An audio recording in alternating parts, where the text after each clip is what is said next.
పరుస్తూ ఒక రకంగా మీరు మాకు ఎంత ఆప్తులైనప్పటికీ ఇక్కడ జరిగే పరిణామాలు మీకు చెప్పకుండా చాలా దుర్మార్గంగా భారతీయ జనతా పార్టీ కఠినంగా వ్యవహరించి చాలా పార్టీ కార్యకర్తలను అవమానించారన్న. మీ నోటీసుకి తేలేదు. మీ కింద ఉన్నటువంటి వాళ్ళు చేసేటువంటి దుర్మార్గాలకి అది మీకు చెడ్డ పేరు వస్తుంది. భారతీయ జనతా పార్టీ ఎప్పుడు కూడా మా జెండాను పగలగొడితే చూస్తూ గమ్మునుండదు. మా ఆఫీసుని ఎత్తుకోపోయి కుప్పతొట్టులో బారేస్తే ఇంతకంటే అవమానం ఉండదు. యావత్తు ఆంధ్రప్రదేశ్ భారతీయ జనతా పార్టీ మేము అందరం కలిసికట్టుగా నిర్ణయించుకున్నాం. ఇది కట్టి తీరుతాం. దీంట్లో రెండు రాజీ లేదని చెప్పి మంత్రి గారికి సవినయంగా మనవి చేస్తున్నాం సార్. చెప్పండి సార్. మీరు అబ్జెక్షన్ పెట్టబాకండి సార్. మీకు ఏదైనా ఉంటే తర్వాత మాట్లాడదాం. అబ్జెక్షన్ మాత్రం పెట్టబాకండి. అది మాది 30 ఏళ్ల నుంచి ఉండే ఆఫీస్ సార్. అది నెల్లూరులో అనేక ఆఫీసులు ఉన్నాయి సార్ ఆక్రమణలో. వాటన్నిటిని తొలగించిన దాన్ని తొలగించండి. మేము ఎన్డీఏలో ఉన్నాం సార్. మేము కూడా గవర్నమెంట్లో ఉన్నామా లేదా? మాతో మాట్లాడే విధానం ఇదేనా? మా మీద ప్రవర్తించే దౌర్జన్యం ఇదేనా? ఎక్కడుంది అసలు ఈ పద్ధతి? చంద్రబాబు నాయుడు గారు ముఖ్యమంత్రి గారు మాకు అనుకూలంగా పెద్దలందరూ వ్యవహరిస్తుంటే ఈ కింద మీకు తెలియకుండా మీ కింద ఉన్నటువంటి వాళ్ళు ఈ మున్సిపల్ కమిషనర్ దౌర్జన్యం చేస్తుంటే బీజేపీ కార్యకర్తలు చూస్తూ ఊరుకుంటారా? ఏం సార్ అది మీరు చెప్పేది?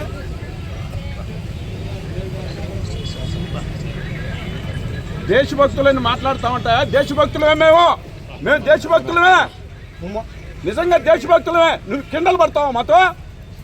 కమిషనర్గా ఉండే ఆ మాట మాట్లాడొచ్చా నువ్వు? మా మంత్రి ఉన్నాడు, అవసరమైతే మాతో మాట్లాడతాడు. నువ్వు మాట్లాడాల్సిన అవసరం లేదు.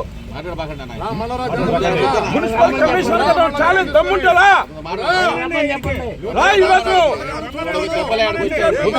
అవమానం చేస్తావు నువ్వు. ఏమనుకుంటున్నావు?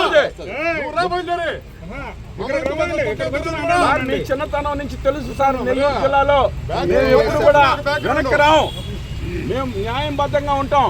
మేము 35 సంవత్సరాల నుంచి మేము ఇక్కడ ఉంటే నిన్నగాక మొన్న వైఎస్ఆర్సీపీ నుంచి వచ్చినట్టు తట్టు మీరు వ్యవహరిస్తారా? మీకు తెలియకుండా మీకు నష్టం చేస్తున్నారు మీ అనుకున్న వాళ్ళు. ఈ పద్ధతి మంచిది కాదు. ఎన్డీఏలో ఉన్నప్పుడు అవసరమైతే కూర్చోబెట్టి మాట్లాడండి. ఇది దుర్మార్గం సార్ కమిషనర్ చేసింది. సార్ కుప్పతోట్ల బారేస్తారా మా ఆఫీస్ ఎత్తుకోపోయి? ఎవడిచ్చారు సార్ అధికారం?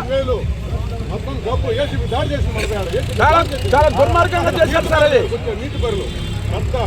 సార్ ఈ విషయంలో మాత్రం మీరు మాత్రం ఆ కమిషనర్ చేసిన తప్పును అతన్ని మందలించండి సార్ ముందు. సార్ ఇది మాత్రం ఒప్పుకోం సార్. దయచేసి అందరం కలిసి నిర్ణయించుకున్నాం. ఇది పార్టీ యావత్తు ఆంధ్రప్రదేశ్ అందరం కలిసి నిర్ణయించుకున్న నిర్ణయం ఇది. మేము ఎన్డీఏలో ఉన్నామా లేదా? మా పైన దౌర్జన్యాలు రకంగా చేయడం ఏంది? మా ఆఫీసులు తీసుకుపోయి కుప్పతోట్ల పరియడం ఏం సార్? అది ఏం సార్ ఇంత అన్యాయం? మీరు మంత్రిగా ఉండేటటువంటి ఎట్లా ఒప్పుకుంటున్నారు అసలు? సార్ నెల్లూరు జిల్లాలో భారతీయ జనతా పార్టీ అనేది ఒక శక్తివంతమైన పార్టీ. మీరు తక్కువ అంచనా వేస్తున్నారు. మరి